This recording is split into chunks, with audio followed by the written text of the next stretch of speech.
손바닥으로 하늘을 가리려고 한다라는 말이 있습니다.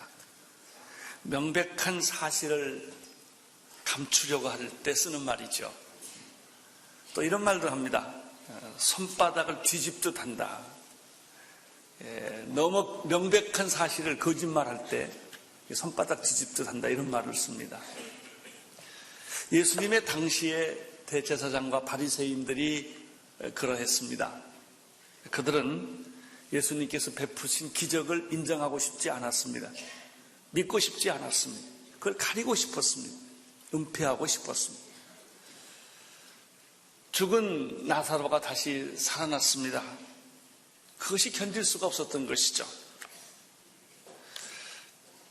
그래서 그들은 예수를 제거해야 되겠다, 이런 생각까지 하게 된 것입니다. 9절을 봄으로써 오늘 말씀을 시작하겠습니다. 9절을 보십시오. 시작. 유대인의 큰 무리가 예수께서 여기 계신 줄 알고 오니 이는 예수만 위함이 아니요 죽은 자 가운데서 살리신 나사로를 보려 함이라. 많은 유대인들이 예수님이 계셨던 곳, 베다니 문둥이 시몬의 집에 있었던 사실에 대한 소문을 듣고 사람들이 거기에 몰려왔다는 얘기입니다. 유대인이 큰 무리가 예수가 여기 계신 줄을 알고 왔었다. 왜 왔을까? 그것은 하나의 영적인 호기심이었을 것입니다. 여러분, 시대가 어려울수록, 암울할수록 사람들의 영적인 목마름이 있습니다. 진리가 없을까? 뭐 좀 좋은 게 없을까? 이런 거죠. 예수가 죽은 나사로를 살렸다는 소문이 있었습니다. 그 사실을 목격한 사람은 많이 없었을 거예요. 대부분 많은 사람들은 전달에 들었습니다. 예수가 있는 곳을 한번 가보자. 예수를 한번 만나보자. 과거에도 봤지만 다시 한번 보자. 또 하나의 이유를 우리가 찾아본다면 대제사장들과 바리새인들이 예수를 죽이려고 모의를 했거든요. 은밀하게 그를 체포하라는 명령을 내렸습니다. 사람들 마음속에 이런 기회에 한번 내가 예수를 체포함으로써 자기의 위치를, 보상을 받아보자라고 하는 생각도 아마 동시에 있었을 것입니다. 그러나 9절에 보면은 그것만이 이유의 전부가 아니라는 것이죠. 다시 9절을 보세요. 유대인의 큰 무리가 예수께서 여기 계신 줄을 알고 왔죠. 또 하나 이유가 있습니다. 이는 예수만 위함이 아니요 죽은 자 가운데서 살리신 나사로도 보려 함이라는 거예요. 사실 더 큰 관심은 나사로입니다. 죽었다가 살아났기 때문에 그 얼굴이 과거와 현재가 얼마나 다른지, 옛날과 똑같을 거 아닐까, 뭐 이런 생각도 했을 거고요. 나사로가 느낌이 어떻을까? 나사로는 무슨 생각을 했을까? 그 얘기도 좀 듣고 싶고 아마 그랬을 것입니다. 요즘 말로 말하면 그것이 알고 싶다. 2580 뭐 뉴스 초점 뭐 이런데 관심거리가 되는 것이죠.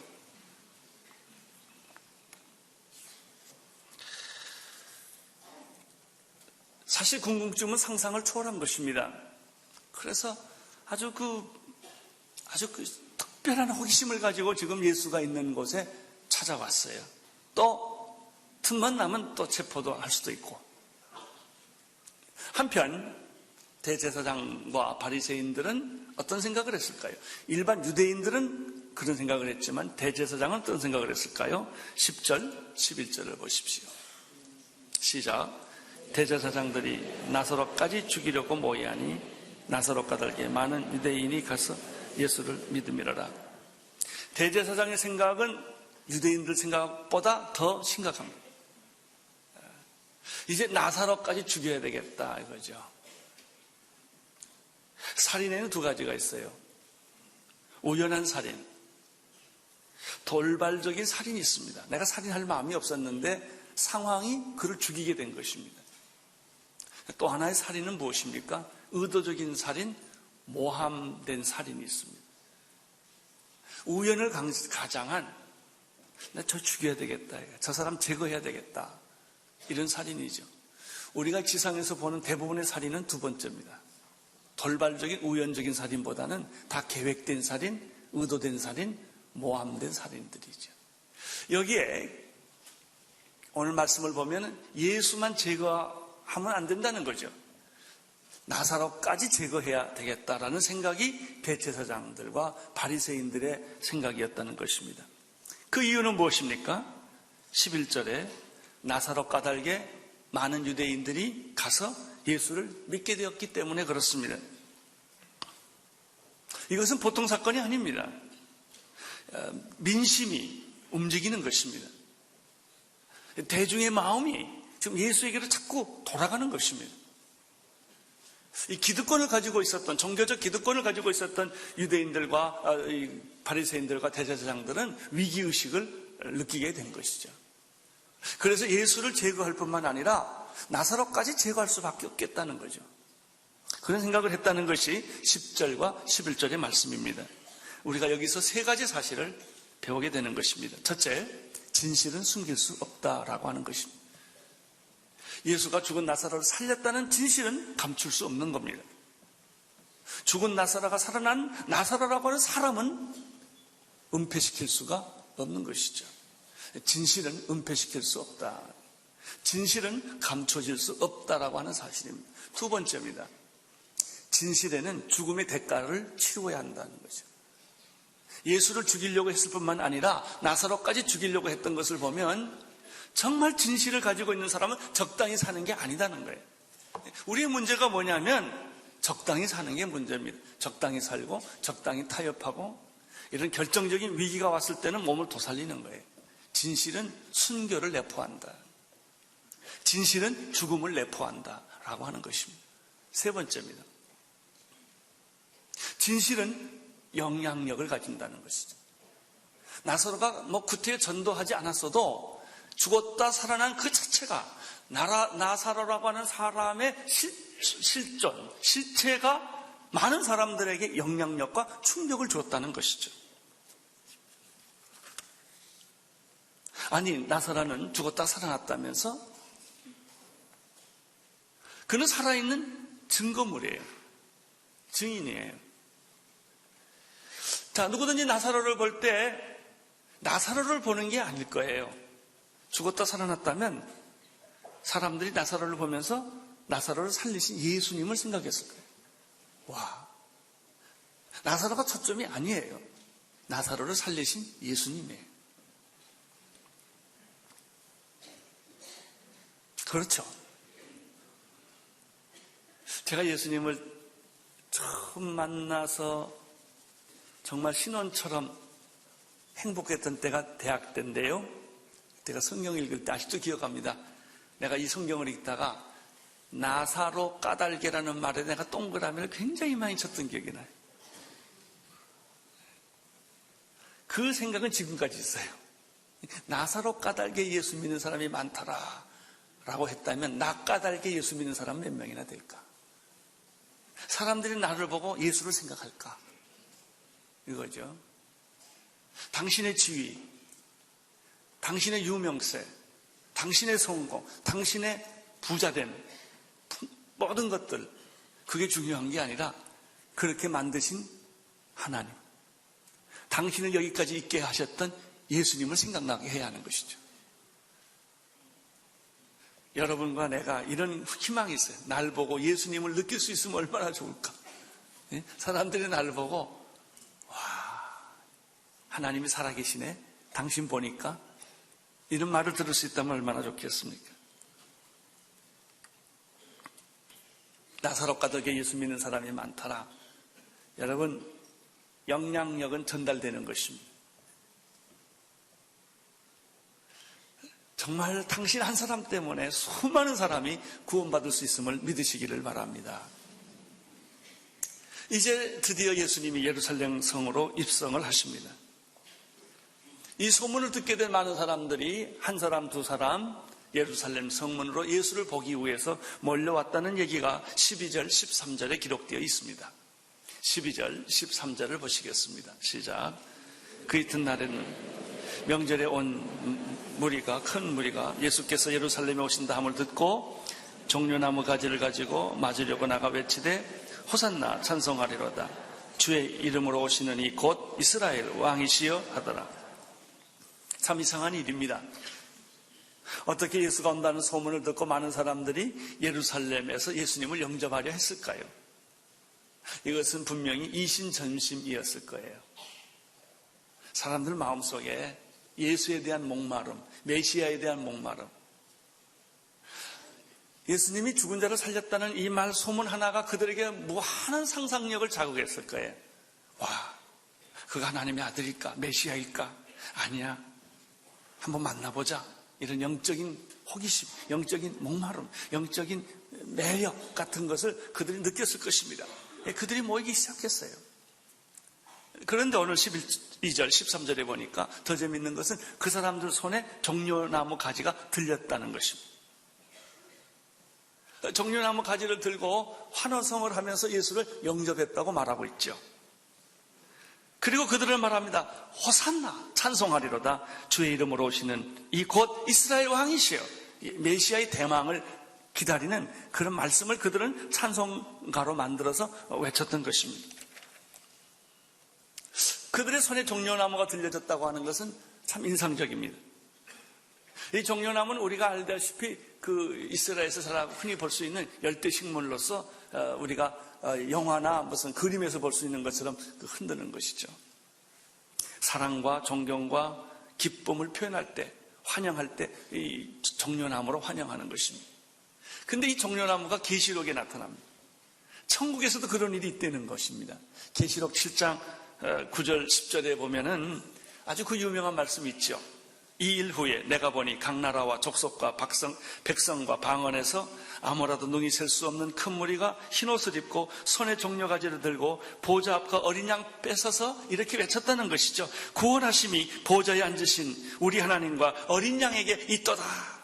이런 일이 천상에서 이루어진다는 거예요.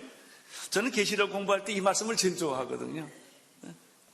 시온산에 우뚝 서신 승리하신 예수 그리스도, 일찍 죽임을 당한 어린 양 예수 그리스도가 존귀와 영광과 찬송을 받으시는 그 장면에 많은 성도들이 흰옷을 입고 종려가지를 듣고 승리의 개성가를 부르는 그 모습이 그때 그들에게 들려졌던 것이 바로 종려나무 가지였다는 것이죠. 호산나, 찬송하리로다. 주의 이름으로 오시노니 곧 이스라엘 왕이시여.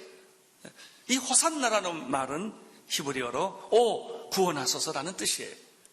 그들이 외쳤던 노래는, 찬송은 시편 118편에 있었던 말이에요.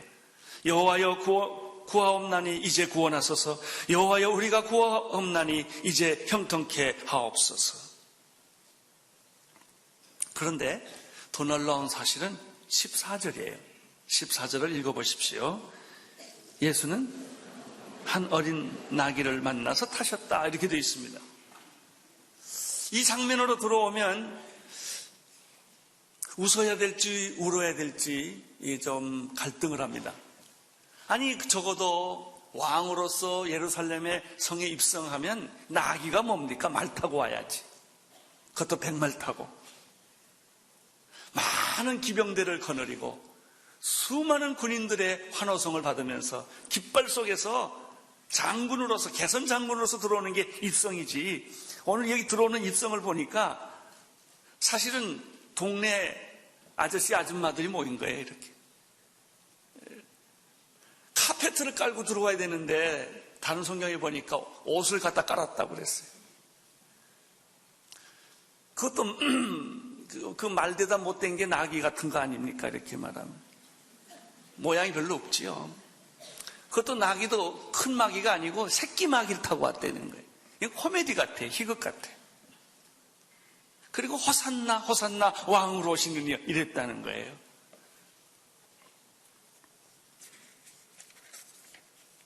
왜 이랬을까?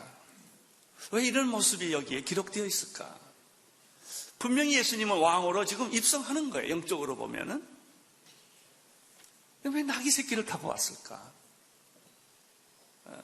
왜 영웅과 개선 장군의 모습으로 오지 않았을까? 우리는 여기서 굉장히 중요한 성경의 메시지를 발견할 수가 있습니다. 메시아는 영웅이 아니라는 것입니다. 스타가 아니라는 것입니다. 개선 장군이 아니라는 것입니다. 세상의 권력을 가지고 박수를 받는 스타가 아니라는 것이죠. 그는 세상 죄를 지고 가는 하나님의 어린 양이에요. 그분이 예수 그리스도예요.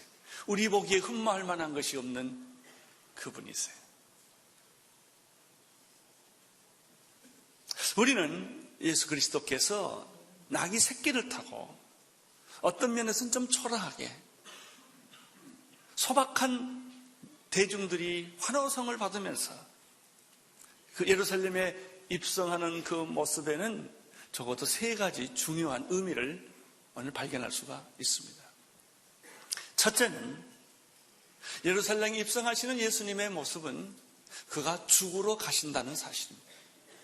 근데 예루살렘 입성은 너무 중요하기 때문에 마태, 마가, 누가, 요한복음, 사복음서에 이 기록이 다 있습니다. 특별히 마가복음에 보면은 이런 기록이 있습니다. 예수님께서 예루살렘에 들어갈 때 사랑하는 제자들에게 이렇게 말씀을 하셨습니다. 10장, 마가복음 10장 32절, 33절, 34절을 보면 이런 말씀이 있습니다. 예루살렘으로 올라가는 길에 예수께서 제자들의 앞에 서서 가시는데 저희가 놀라고 쫓는 자들은 두려워하더라.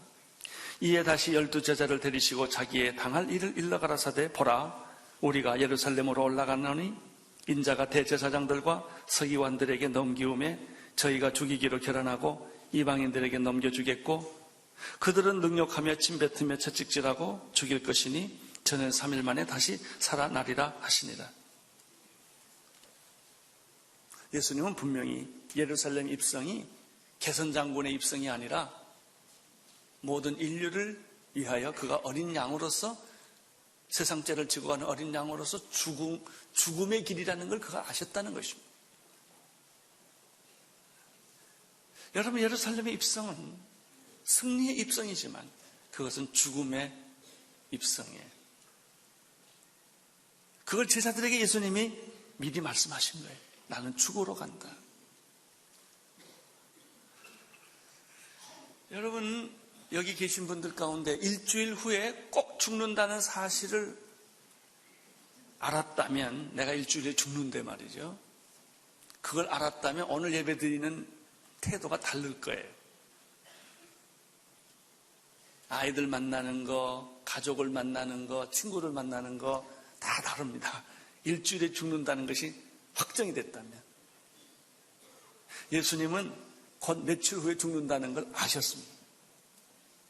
그리고 사람들을 만난 거예요. 그것이 예수님과 우리와의 차이예요.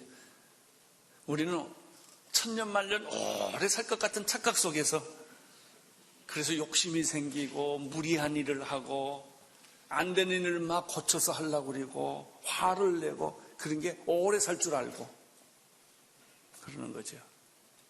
예수님은 자기가 곧 며칠 후에 죽는다는 것을 아시고 입성하셨다. 두 번째입니다. 예수님의 예루살렘 입성은 무슨 의미가 있는가? 그것은 성경의 말씀을 응하게 하려는 사건이라는 것을 예수님이 아셨습니다.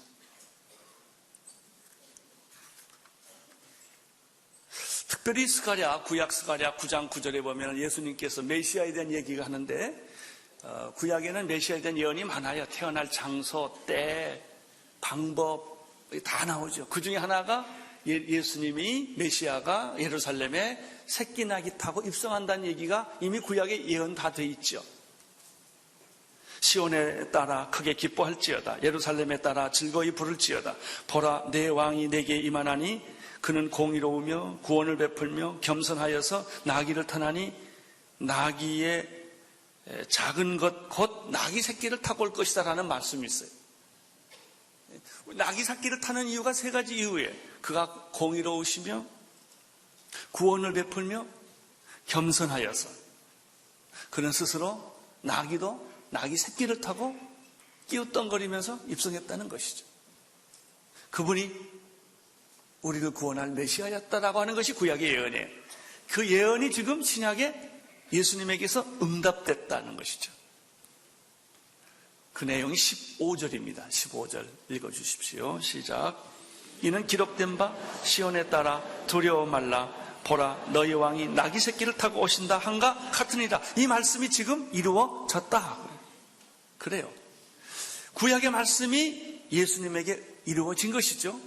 나는 여러분의 생애와 삶이 말씀이 응답되는 삶이 되기를 축원합니다.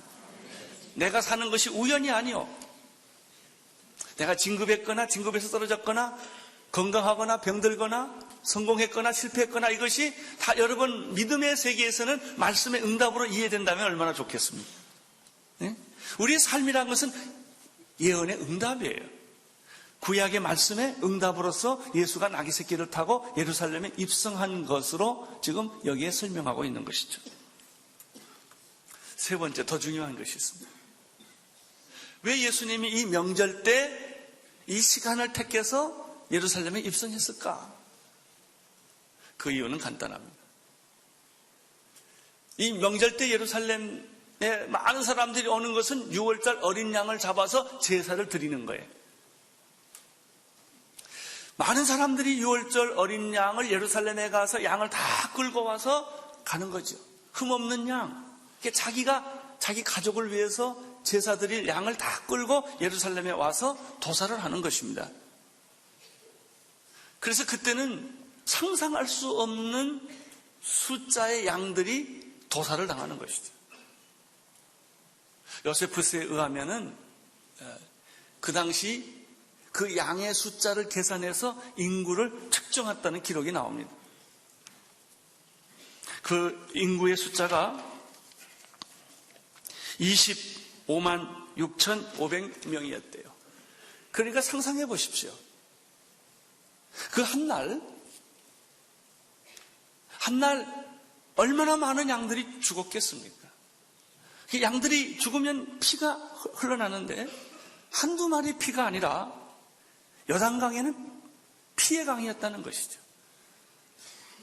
그래서 예수님께서 12살 때 예루살렘을 첫 방문할 때 그가 받은 인상은 예루살렘은 피바다였다는 거예요. 피로 가득 찬. 왜냐하면 수십 마리의 양이 그때 도살을 당하기 때문에.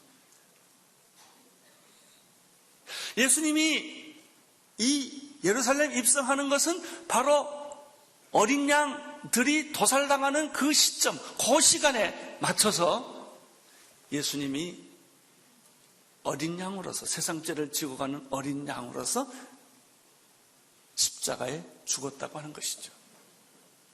이것이 예루살렘 입성과 만나는 지점입니다. 히브리서 9장 11절 12절에 보면 이런 말씀이 있습니다. 그리스도께서 장래 좋은 일의 대제사장으로 오사 선으로 짓지 아니한 곧 이 창조에 속하지 아니한 더 크고 온전한 장막으로 말미암아 염소와 송아지의 피로 아니하고 오직 자기의 피로 영원한 속죄를 단번에 이루시기 위하여 성소에 들어가셨다라는 말씀이에요. 이제는 염소와 송아지의 피가 아니라 어린 양 예수 그리스도께서 온 인류의 제물이 되어서 십자가에서 바로 그 시간에 죽었다는 것이죠.